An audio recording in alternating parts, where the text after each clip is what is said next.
My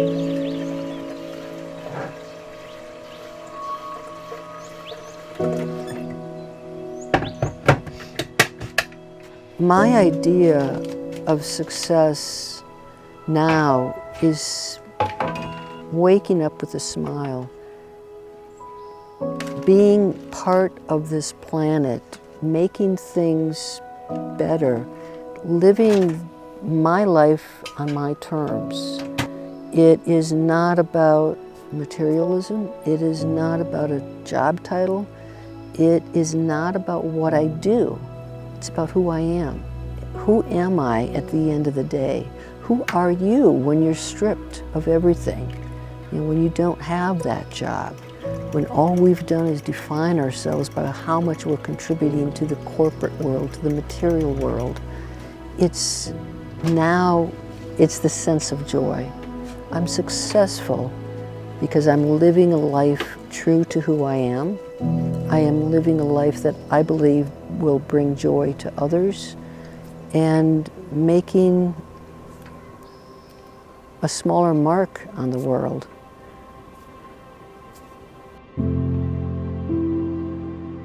I had built a really solid career. I was the big fish in the little pond, working on domestic violence and elder abuse and adult guardianships.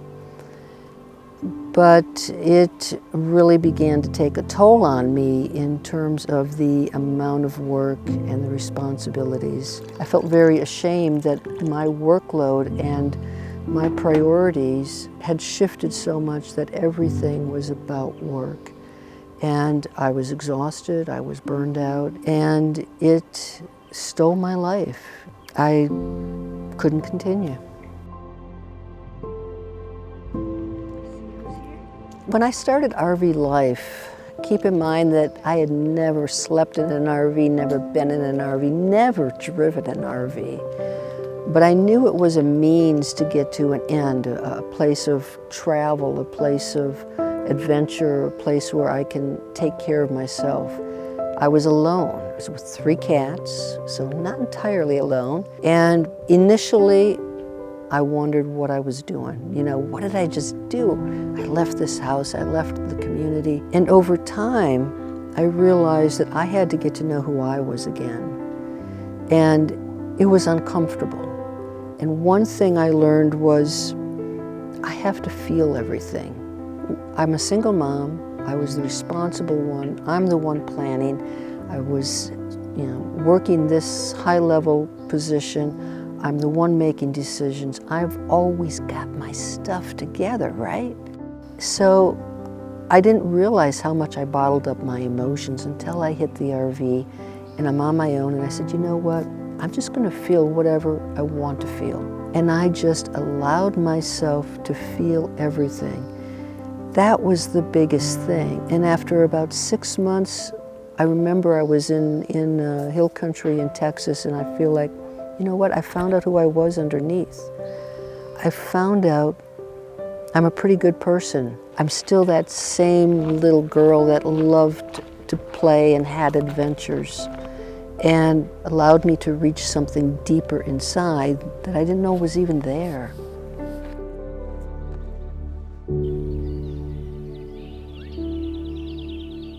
A friend talked about, another RVer talked about a moment in time where everything just stood still. And they were in the RV, somebody pulled a guitar out, everything was right. It was one of those moments that just feels special. You're where you need to be, everything is in place.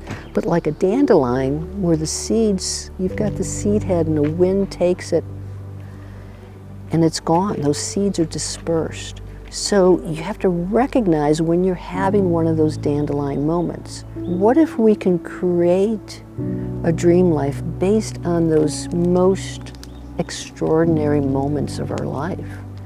Doesn't that put a different picture on what we strive for? It's an awakening of, you know what, maybe my dream life doesn't mean I have $20 million and I'm on my own island with my yacht. Maybe the dream life means spending time with my sisters. Maybe the dream life means cheering for my favorite football team. Maybe the dream life means kayaking on a lonely lake, watching the sunset. It's very personal. Sometimes little single basic moments seem very ordinary at the moment, but they turn out to be very extraordinary in hindsight.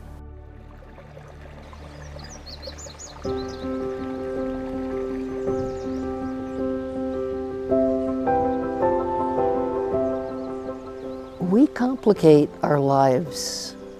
You know, we create drama, we have deadlines, we put so much pressure on ourselves.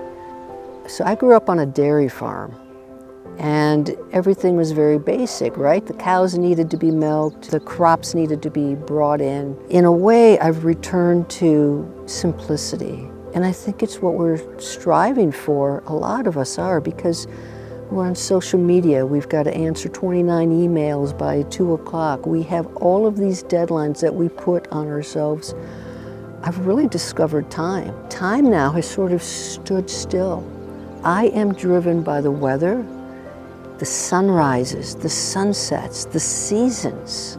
That's what drives my life now. And it is freedom. There's less stuff to worry about. There's a simplicity of getting back to the nature and taking in this incredible world in which we live. And then we have the time. I mean, the time is the biggest gift. That's our most cherished asset, time. And this is a gift to be out here.